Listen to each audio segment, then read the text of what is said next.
All right, welcome back to the show, everyone. Good to have you here. In today's episode, we're going to be talking about the topic of whether God is using Islam to punish the West. Yes, really. And by the end of this video, you're going to think this makes more sense as a theory that explains what on earth is going on across the Western world than pretty much anything else you've ever heard. So let's first watch this video from Raymond Ibrahim, and then afterwards, we are really going to get stuck in. Let's go. And if you look even at the West, just the last 50 years, 60, 70 years, it's a continuous downhill. And there's a, it's connected with its civilizational degradation. Okay. It's culture, it's morals. It's funny. I don't know if I mentioned this to you before, but the historical Islamic conquests that we know that we were talking about in the 7th century, historians still really can't give you an answer how it happened, because Eastern Roman Empire, the Persian Sasanians were very powerful. And no one really, how can some, just a small band of Arabs described even in Muslim sources as just having, being naked and whatever weapons they can find, how could they conquer two empires and then overrun all these massive lands? And, today's historians can't give you a good answer, but they'll come up with something and I can give you what they say. But the Christians of the time who lived there, they were convinced it was God's punishment, that God had raised these people up to chastise them for their sins. And ironically, the most influential writing, it's known as the Apocalypse by Pseudo-Methodius, and it was published around 690 at the height of the Arab conquests. It came out in Syriac, but it continued influencing Christians. Even in 1683 at the Siege of Vienna, it was being translated and published within Vienna to explain why Christians were being attacked by the Turks. And that one says not only because Christians had lost their way, but it was due to sexual immorality. And it actually talked about men cross-dressing, women acting like men. Okay, and it was very, very hugely popular. Now, of course, from a secular historical point of view, that's nonsense. That's not why, Islam prevailed. But when I look at the current situation today, and I see the West is so much more powerful than Byzantium and the Persians were vis-a-vis Arabia, the West now is much more powerful vis-a-vis the Islamic world. And yet, look at what's happening. Muslims are overrunning Europe. They're having their way. Christian churches are allowing them to come in and proclaim the Shahada, while, like you said, it's a one-way sort of cultural or religious dialogue. So I'm wondering, to what extent is this the punishment of God? Because, centuries down the line, when the world completely changed, posterity will look back, and this will be an even greater mystery than the original 7th century conquest. Because all they'll know is, well, we know that Europe and the West was really, really powerful. And we know that Muslim world wasn't, and that there were migrants, but somehow or other they took over, and it's really a mystery. So I wonder if it's the same reason given by Pseudo-Methodius in the Apocalypse, which is, complete immorality, turning away from God, highlighted and underscored, especially by sexual, gender-confused type of immorality. All right, so notice what he's saying there, that at the time of the Islamic invasion into Christendom during the 7th century, Christians at the time were starting to feel that actually what was going on here was God was punishing us for our sins, and specifically it was sexual sins. Now, a lot of modern secular people really have a hard time with this, but during the rest of the video, I'm going to prove to you that is exactly what's going on today. The correlation with the sexual revolution in the 1970s correlates exactly with the mass migration into the West, the increase of terrorism and jihad and grooming gangs all across the Western world. So we're going to get into that in just a second. Now, one of the first lines in the Bible that I ever read when I first bought myself a Bible was this short sentence in the book of Proverbs 17:11. An evil man seeks only rebellion. Therefore, a cruel messenger will be sent against him. If this doesn't summarize the last 50 years since the sexual revolution, I don't know what does. What we've done is we've just gotten rid of all of our traditions, our faith, our family structure, marriage, just everything. And what we've seen along with it has come this cruel messenger, right? The messenger of Allah, Muhammad, Islam, and it's been sent against the West. Now, it gets really interesting when you start to look at some of the verses in the book of Revelation. This is very symbolic, heavy text, but we're just going to take one quick kind of interpretation of a couple of lines. So Revelation 17:3. So he carried me away in the spirit into the wilderness, and I saw a woman sitting on a scarlet beast, which was full of names of blasphemy, having 7 heads and 10 horns. And the woman was arrayed in purple and scarlet, and adorned with gold and precious stones and pearls, having in her hand a golden cup full of abominations and the filthiness of her fornication. And all throughout the book of Revelation, you get a lot of this kind of imagery of, like, a whore and sexual sins, fornication, sodomy, kind of going along with this beast. And I find this imagery really poignant today, because what are we seeing with Islam by this beast, which we are seeing grooming gangs, women all across Europe being gang raped. The grooming gangs all throughout Europe is massive, and it's being covered up. Terrorism, jihad, honor killings, female genital mutilation, acid attacks, inbreeding, child marriage. There's so much stuff going on. Perversions, all kind of like child abuse is very, very big. And so it's kind of got this multi-headed beast thing going on. And on top of it is riding this whore, right? And who's most into the whole Islamic invasion into the West? Who is calling for globalizing the Intifada? Who is teaming up at all the rallies with these Islamists in the kuffar scarves, waving the flag of Hezbollah and ISIS and the Taliban and the IRGC? Who is it? It's these trans, gender-confused, pink-haired, sex work positive young people, right? Largely like feminist kind of people, who are often dressed in kink clothing, right? With like bondage clothing, latex, skin tight, everything, their bums and boobs hanging out, kind of riding along with them. And this is the same thing that happened in Iran during the Islamic Revolution that took over the country. The ones that really helped them the ones that were riding the beast to take over the monarchy of Iran were the Marxists, were the leftists, right? And they always go hand in hand with kind of sexual revolution ethics, promiscuity, gender, non-conformity to gender roles. So I do see a lot of very interesting imagery within some of these verses in Revelation.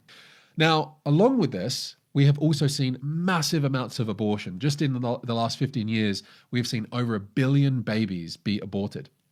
Okay, now that's not all in the West. It's not only in Europe, but a very, very large amount of it is happening in Europe, right? Where this is promoted, it's legalized up until birth in many countries. It's encouraged, it's seen as a right, it's seen as empowering. It's become part of the culture. This is equivalent to 11 times the total deaths of World War I and II combined. It is also equivalent to basically all wars in human history combined, and I think you even have to times it by several numbers as well. It depends on what numbers you're using. It's a bit shady on that kind of stuff.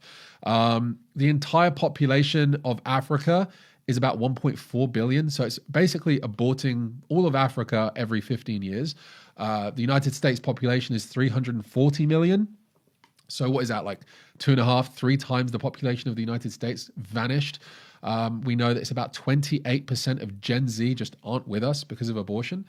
Okay, and we need to remember this directly feeds into massive amounts of Islamic immigration into the West, who are the messengers of Allah, who are this cruel messenger amongst our rebellion. Okay, so this is just another perspective on this.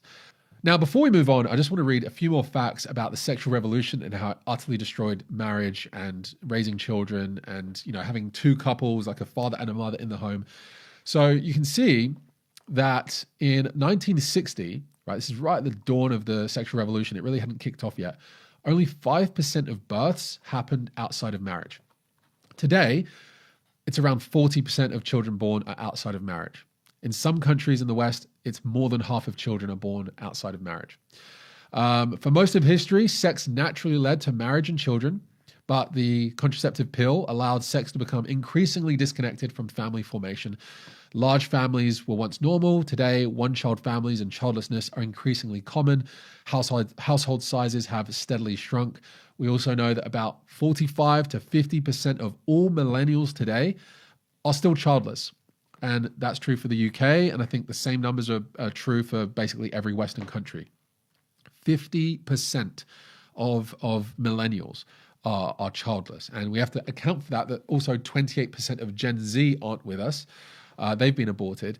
And so if you think about the kind of devastating effects of China's one-child policy, you have to remember that we've inflicted that on ourselves, right? We've inflicted that on ourselves. We didn't necessarily need like this top-down authoritarian communist government. The sexual revolution did it for us, right? And the economy and stuff like that. So now we have a birth rate all across the Western world between 1 and 1.4, maybe 1.6 if you're really pushing it. So childlessness is a huge pandemic now. People have just waited too long to have children. The culture doesn't incentivize it. It doesn't encourage it. It's not seen as a value. It's not seen as a beautiful fulfillment of femininity. And along with this, we've seen divorce rates like surge through the roof, and society has shifted from family-centered to individual-centered, and it's been one of the greatest psyops ever. We are all living these fragmented lives in our own little apartment units, racking up debt and mortgage payments for banks, and just being miserable. I could make an entire like series of videos just on that alone. And so you have this strange thing now in the West where you have simultaneous hypersexuality. Like Bonnie Blue just recently did this thing where I heard she had this like breeding session. So, online adult content where she had something like 400 men have unprotected sex with her. She got impregnated. I don't think she knows who the father is. And pretty soon she's going to do this baby shower.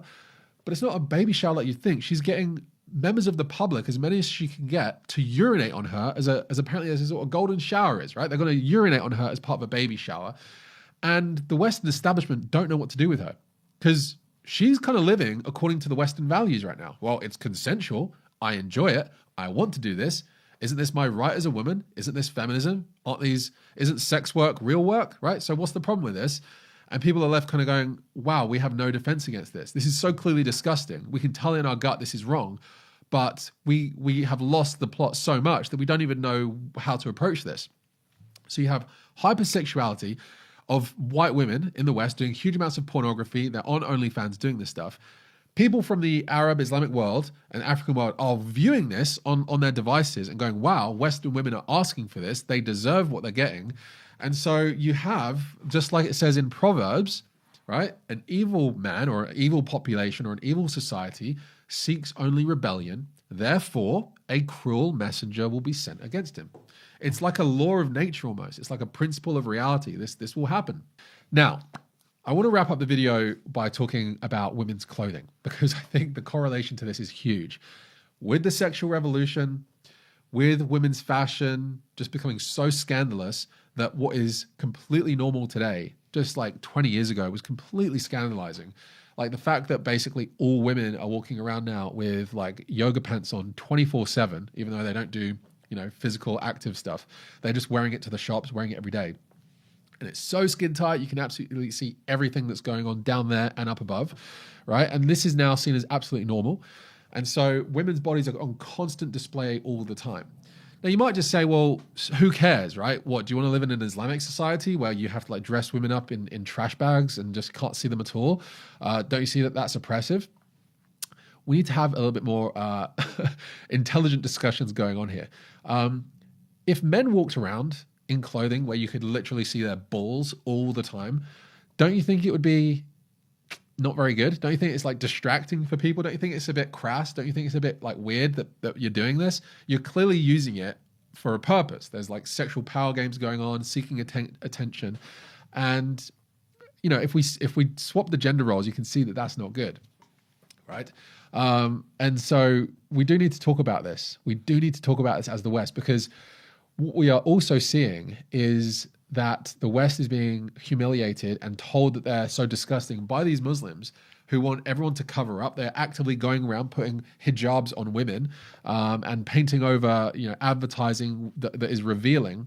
And I've got to say, I don't agree with putting hijabs on stuff because the hijab is a symbol of something else entirely within Islam. Christianity and Judaic cultures pre-Islam were already veiling. Women wore this as a normative thing. But I do think our culture has become so grotesquely pornified, it's just not even funny. And like I'm raising a son, I'm raising daughters in this culture. And once you see what's going on for the truth that it actually is, once you see how disgusting all this actually is, you start to realize, we've got a problem in the West, right? And I actually agree with the Muslims here that we're gross. We're gross. We have pornified everything. Like children's fashion is pornified. Children's movies and characters in children's TV shows. They're extremely revealing clothing, doing all kinds of weird things. Music videos. Like, you can't look anywhere these days without a woman with a super low cut top, very revealing clothing, tight clothing. And at some point you're going to go, yeah, like you kind of push this card a bit too far here. Like, yes, you're a woman, you know, autonomy and all that kind of stuff. But like, at what point does it stop? At what point do we actually say, actually, we need to rein this in now, because this is having an effect on the rest of society. And so, again, a lot of people might struggle with this. And so what I want to do is play this video from Jonathan Pageau, which has to do with the symbolism of veiling, women veiling, and what this really means within the Christian context. And I think what we're seeing at the same time as well, although it's less prominent, is some young people are actually being attracted towards Islam because they like the modesty, they like the relief of not having to compete in a culture that is constantly sexualizing women. And if Islam is the first, worldview that is presenting that to them, they're being drawn to it. And I understand that. However, Islam brings a bunch of other problems, but you can get the same thing within Christianity, traditional early Christianity, Orthodox Christianity, perhaps some Catholic parishes, I'm not really sure, where women veiling is a common practice that is done as a normative thing and encouraged, and is in fact biblical, to go to church wearing this kind of thing and to wear modest clothing. And so what we're going to do for the last part of the video is we're going to talk about this, and we're also going to talk about why sexual immorality is not just this arbitrary thing, right? Like, oh, like, isn't this a bit silly? Like, why does God care whether like you masturbate? Like, what's that? Why does God care that you're having sexual pleasure? Like, don't you think that's a bit arbitrary? Aren't there more important things God could be concerned with? And so it took me quite some time to also answer this question, because I had the same thoughts. But it has to do with a fracturing of reality, a distortion of human ontology. And so we're going to talk about that now. And I appreciate this is a longer video, but some things just need more time to explain. Like, what we're seeing in the West is no simple thing. And sometimes we need a little bit more time to talk about this. So first, let's watch this video from Jonathan Pageau. And then afterwards, we're going to talk about something that's blown my mind, which is really about why sexual morality even matters. The veil has to do with this mystery. One of the problems that happens with the fall is we're away from the garden. Right? We're kind of removed from the garden, and we look at the garden from far away. Now, Christ has given us a way to receive from the holy place. And so the priest from the altar will bring down the divine presence into the church, just, in a way that is making us participate in the incarnation itself. So from the holy place comes this mystery. But this is going to get tough, because in the traditional church, in the ancient church, the holy place had veils too. Like in the Orthodox church, we still have veils. There's a veil which is just like the veil in the temple. There's a veil between the nave and the altar. And that veil is to help us understand the distance between us and the holiest thing. Now, in the temple, the veil never opened. The veil was closed, and only one person in the entire nation could go once a year into the Holy of Holies, and they had to tie a rope to his ankle because he could just die there. They would have to pull him out because it was so closed off and holy. Whereas in Christianity, Christ has opened the veil, but we still need the veil. Because if we don't have the veil, then we end up mistaking the mystery for something lower than what it really is. Now that's what happens. If you don't have some form of veil between the holiest place and you, even that veil must open and things must come. But if you don't, then what you end up with in the end is you can get communion in the mail if you're a certain kind of Protestant, and they send you little packets with like a little bit of wine, a little bit of bread. You can get it through the mail, and then you can just have it at home while you're watching TV, right? So if you don't have that veil, you end up cheapening the mystery to a point where it doesn't have any mystery anymore, okay? And so the veil that St. Paul talks about, the veil that he asks women to wear, that has the same meaning. Because each woman is possibly an image of the Mother of God, is it possibly an image of the Virgin. And just like the Virgin is veiled, just like she is the Holy of Holies, each woman has the potential of being that for her husband. And so that's why one of the reasons why the veil existed in the Christian tradition was to create that, to preserve the mystery of the holy place. That is one of the reasons. I thought that was just great. And I think another way of conceptualizing this is that the way you worship affects everything in your society, right? It affects everything from your personal life, your family life, your neighborhood, your parish, your society, your nation. It affects everything, your entire worldview. And these little things, which might seem just, trivial or symbolic, have deep significance that really trickle down into the rest of the world. And so, particularly in the West, the iconostasis and the veil was removed. I believe the Roman Catholics started to do this, and then the Protestants just got rid of it altogether, no altar.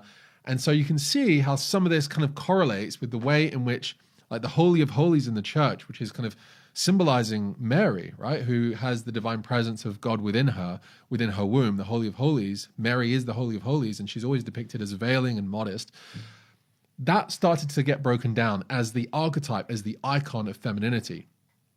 And as it gets broken down, like I said, how you worship affects everything else in your society.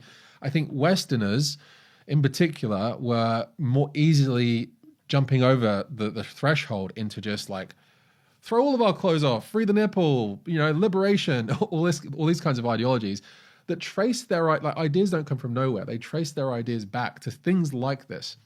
And so I just thought it was a really important thing to look at when it comes to, what the heck's going on with the way women are dressing, femininity in general, how protection of virginity and marriage was such a huge thing, and then now it's not, and what is it doing to our society? And what we're seeing is this cruel messenger being sent against us. And so what we're going to do for the last part of the video is we're going to talk about this, and we're also going to talk about why sexual immorality is not just this arbitrary thing, right? Isn't this a bit silly? Why does God care whether you masturbate? Was that? Why does God care that you're having sexual pleasure? Don't you think that's a bit arbitrary? Aren't there more important things God could be concerned with? And so it took me quite some time to also answer this question because I had the same thoughts. But it has to do with a fracturing of reality, a distortion of human ontology. And so we're going to talk about that now. And I appreciate this is a longer video, but some things just need more time to explain. What we're seeing in the West is no simple thing. And sometimes we need a little bit more time to talk about this. So now just a quick word on why sexual morality even matters. Because I'm really trying to get into the mindset of people who don't come from this way of seeing the world. And it can seem really, really arbitrary. Why does God care what you do in your private time, alone or with your wife? And so I think it's important to talk about this. And I think a lot of people really struggle to see the point in sexual morality of Christianity unless they start to understand things from an ontological level first, which is the foundation of which you start understanding these other things, which would otherwise seem very top down and don't make any sense. From an Orthodox perspective, sexual sin is not condemned because God is threatened by pleasure. Okay, that's one of the big things I want to get across here. It is condemned because it distorts one of the most sacred powers entrusted to humanity, and it fractures our concept of reality. Remember, this is the fundamental question afflicting all of mankind. Who am I? What is reality? What is the purpose of life? What am I meant to do? What Christ presents to us as one of the highest ways of understanding reality is one of communion, as marriage, marriage between heaven and earth. This goes all the way back to Adam and Eve, but also Christ and his bride, which is the church. This is a very, very big thing about reality, right? This is huge. It's going to take me a long time to fully grasp the significance of this, but if you start to understand things this way, it will make a lot more sense. And so when you pervert this role of sexuality and this joining of two people together, if you start perverting this, it's almost as if you are fracturing reality itself. It's just not how things work. So you can go down that route, sure, but give it enough time, you're going to start seeing the consequences of that in your society. Things break down. Things don't work. Things get violent. Things get dangerous. You get people like Bonnie Blue, right? And again, to sound like a broken record, this cruel messenger is now being sent against us because of this rebellion from reality. So from an Orthodox perspective, sexual sin is not condemned because God is threatened by pleasure. It is condemned because it distorts one of the most sacred powers entrusted to humanity, right? Sex has the power to create life, to bind souls, shape identities, and transform how we see other people. And properly ordered, it trains us towards communion and self-giving love and participation in divine reality. But again, when this gets distorted, it trains us towards consumption and self-gratification and the treatment of persons and the treatment of people as experiences rather than eternal beings. And again, this isn't an arbitrary thing of like, do this because it's good. Yes, that's one part of it. Yes, your moral conduct does have to do with other people. But when you break away from moral conduct, it breaks your sense of reality. Like you become less real. You stop seeing reality itself. Like it's like you're purposely starting to obscure your vision when you start acting this way because you're acting out of line with reality. Okay, this is one of the ways you can help understand this. That is why Scripture treats sexual sin with such gravity. It's not simply something we do, right? Oh, as long as it's consensual, it's fine, right? It has nothing to do with consent per se. It's something entirely different and got to do with a lot more things than just consent. It is something that reaches into the deepest parts of who we are. It can either align us more deeply with the truth of our nature and our relationship with God, creation, and one another, or it can slowly fragment that unity from the inside out. And so, yeah, this is what's essentially going on. And I think we are seeing a natural consequence of Western society going, yeah, we want just complete sexual freedom all the time. There's no significance to sex. We can just have sex whenever we want. Sex is great. We want sex. Sex is the highest pleasure we can enjoy in life. Everything else is meaningless. And it's like we're being stress tested with Islamic grooming gangs. It's like, well, okay, if you want to treat sex like this, if you think virginity is not important, if you think any of this stuff is just trivial, let's see what happens when we go full overdrive. Or we get someone like Bonnie Blue, right? Stress testing Western ethics about femininity and sexuality. So there we go. This is one perspective for you to digest on how God could be using Islam to punish the West, primarily because we've fallen into so much sexual sin. The birth rate has collapsed. Abortion is through the roof. We don't have enough people. And through purely kind of pragmatic secular understandings of this, we can understand how the consequences are playing out. So whether that's God physically punishing or just God kind of allowing these natural consequences to take place because we've departed and we've rebelled so hard. Either way, this is what I think is really going on. So whether you look at this through a symbolic, sacramental worldview, perhaps a medieval worldview, or through purely secular perspectives using statistics and looking at what's going on, either way, you can see that the same things basically are true, whichever way you put it. So anyway, let me know what you thought of this video. Please do comment down below. I'm very eager to hear what you have to say about this kind of theory. Subscribe if you haven't already. Give this video a thumbs up. Hype it. Check out the merch link down below to support the channel and get some epic merch for you to wear, whether it's summer or winter, wherever you are, North or South Hemisphere. And I'll speak to you in the next one. God bless.